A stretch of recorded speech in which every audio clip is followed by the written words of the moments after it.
What is a covenant? This is part 3 of a special series of building blocks where we're exploring that really important question revolving around a really important Bible word.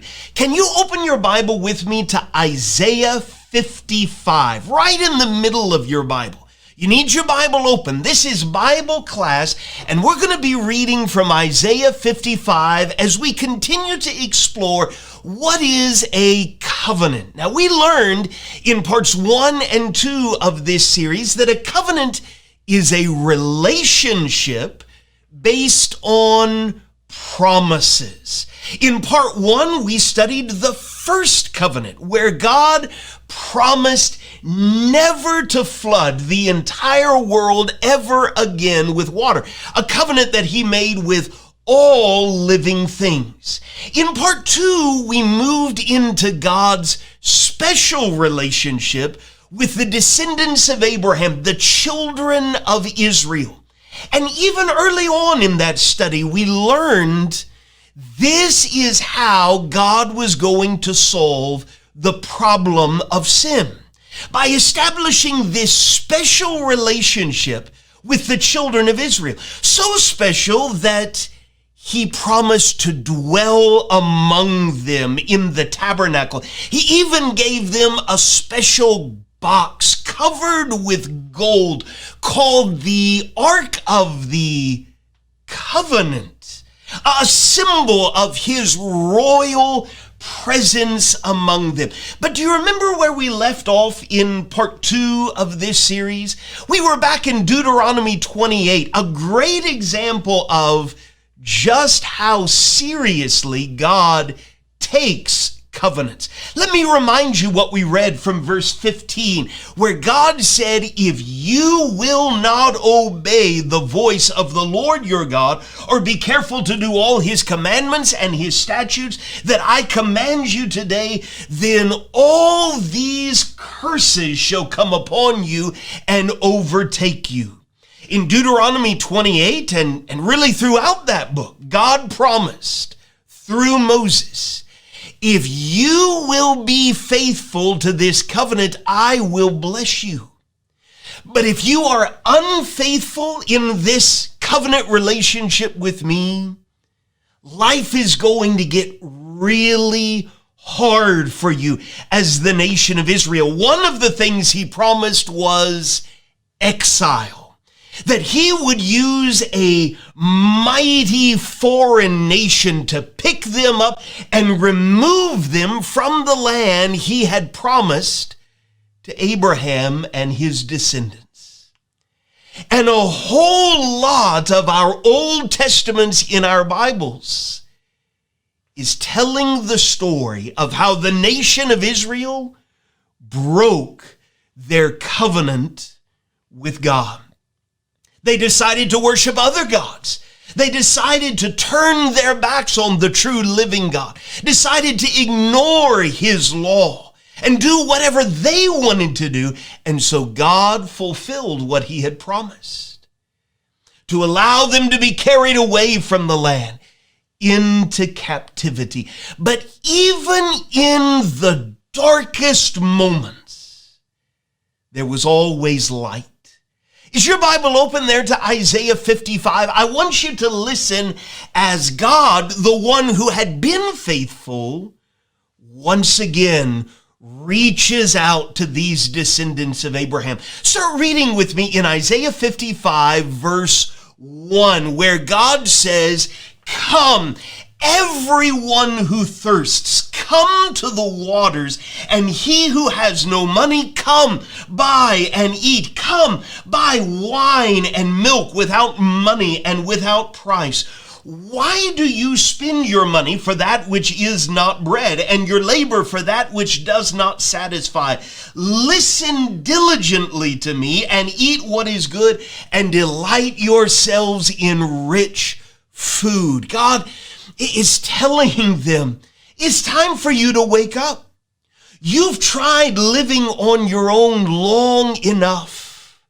And you've been unfaithful to me, but I haven't given up on you. Why don't you come back to me? Let's keep reading in verse 3 where he says, incline your ear and come to me. Hear that your soul may live, and I will make with you, notice, an everlasting covenant.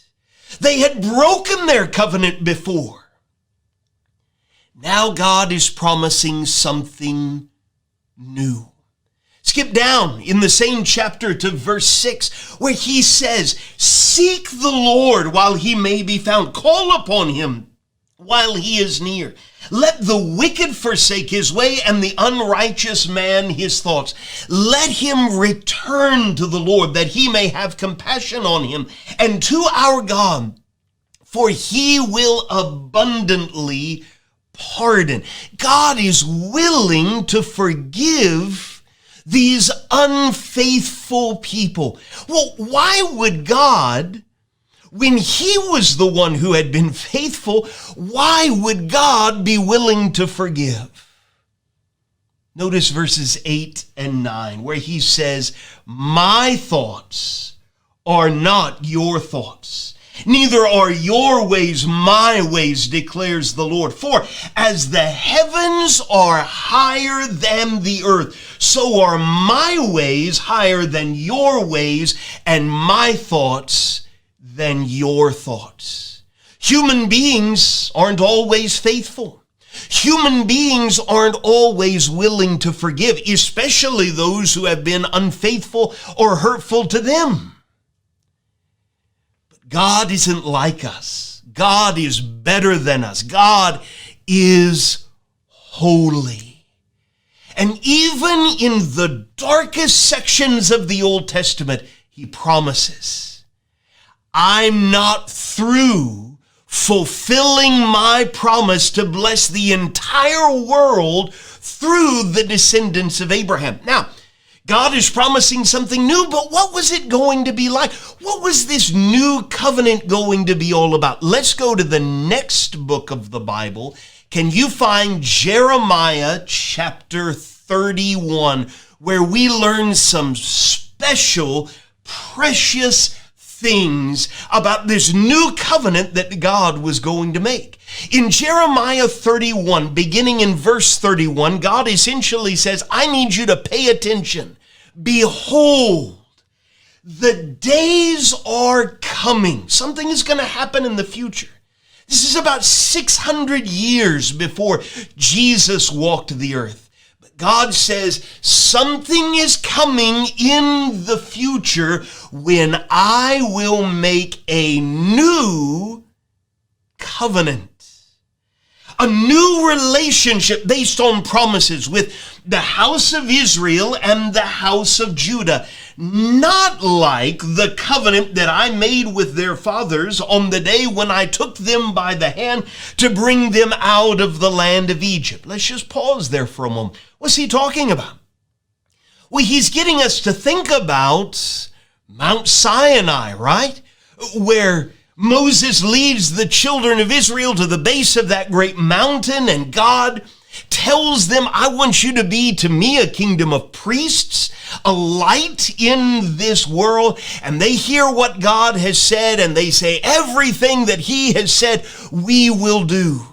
And God is holy, and he wants his people to be holy. And so he gave them a law so that they could understand how to be a holy people for God. Let me ask you, what did he write that law on? Do you remember? We know the 10 Commandments were the basis of that law, and God used his own finger to carve the 10 Commandments in tablets of stone. But here is God speaking through Jeremiah in Jeremiah 31 saying, this is going to be different. Let's pick it back up in Jeremiah 31 and verse 32. It's not like the covenant that I made with their fathers on the day when I took them by the hand to bring them out of the land of Egypt, my covenant that they broke. though I was their husband, declares the Lord. Yes, God takes covenant seriously. And that old covenant given through Moses, the people hadn't been faithful to it. And so God is going to establish a very personal relationship. Look at verse 33. For this is the covenant that I will make with the house of Israel after those days, declares the Lord. I will put my law not on tablets of stone. I will put my law within them, and I will write it on their hearts, and I will be their God, and they shall be my people.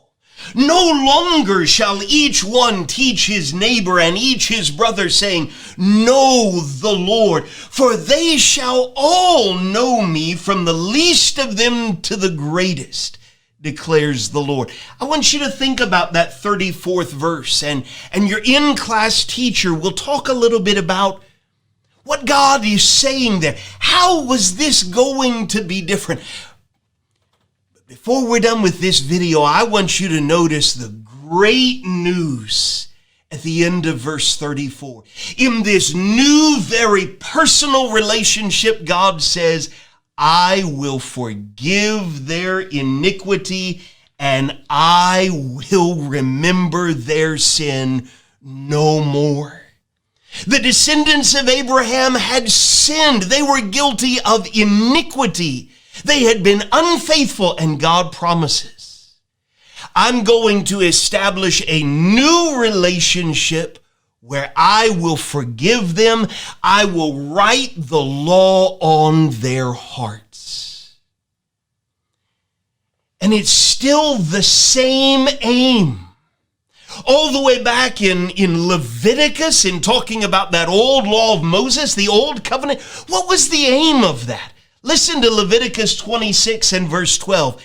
I will walk among you and will be your God, and you shall be my people.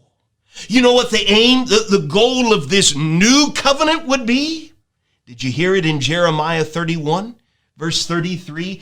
I will put my law within them, and I will write it on their hearts, and I will be their God, and they shall be my people. God was promising something new, something better than that old covenant written on tablets of stone. Now, your in-person Bible class teacher is going to explore with you. Why don't we go back to that old law given through Moses? We don't worship the way those people did. We're under a different covenant. We don't offer animal sacrifices. We don't have a tabernacle. We don't carry around an ark of the covenant. We worship in a different way, a better way.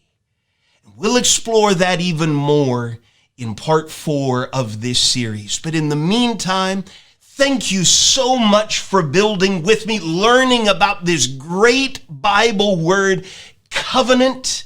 I'm excited to keep building with you, and I'll see you real soon.